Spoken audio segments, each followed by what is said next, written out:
వరకు ఉంటుంది. కాళేశ్వరాలు కట్టలే, ఆడవాడు కట్టిండు కేసీఆర్, కాళేశ్వరం అని కట్టిండు.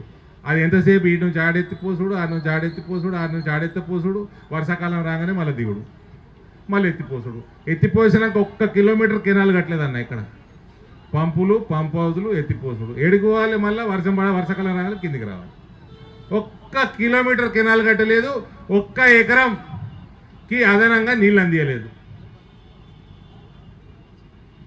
వీళ్ళ పొద్దున్న లేస్తే ఈ పార్టీ కానీ ఆ పార్టీ కానీ పైసలు ఎట్లా సంపాదించాలి, కమిషన్లు ఎట్లా వేసుకపోవాలి, రైతులను ఎట్లా ముంచాలి, ఆర్థిక వ్యవస్థ ఏమన్నా కానీ నాశనం కానీ, మన జేబులు నిండాలి, లిక్కర్ స్కాములు చేయాలి, జైల్లో పడాలి.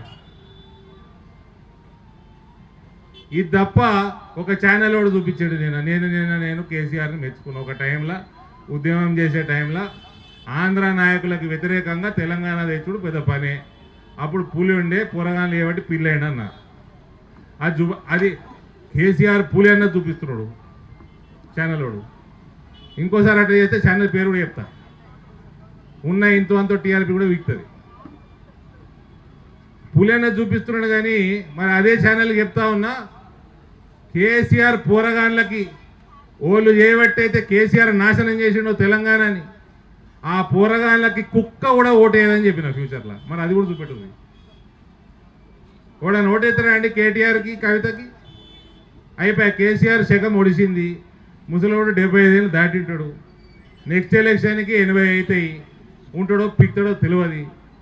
పోరగాళ్ళు నడుపుతారు పార్టీ. ఈ పోరగాళ్ళకు కూడా ఓటేస్తారా అండి? కూడా ఓటేస్తాడా? మీడియా కింద మీద పడితే వేస్తారా అనుకున్నా? ఓట్లు వేయరు.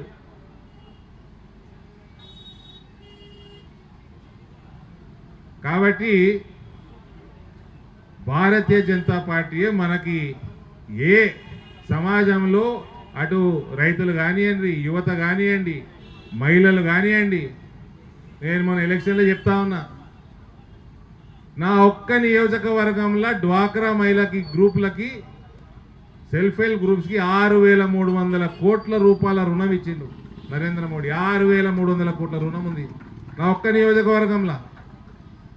దాని మీద పావుల వడ్డీ ఇస్తుండ్రా? రాష్ట్ర ప్రభుత్వం ఇస్తలేరు. కేంద్రంకి వెళ్ళి వచ్చే సబ్సిడీ వస్తున్నది, రాష్ట్రంకి వెళ్ళి వచ్చే సబ్సిడీ వస్తలేదు.